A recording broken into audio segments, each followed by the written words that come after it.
हिनाची नारी करतो गोटा गोटा गोटा गोटा ये दुल्हा गोटा गोटा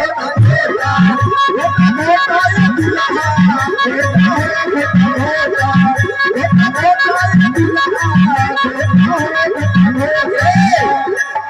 अमित का जीजा छिनार उनकर बहिनी छिनार गोटा गोटा गोटा गोटा ये दुल्हा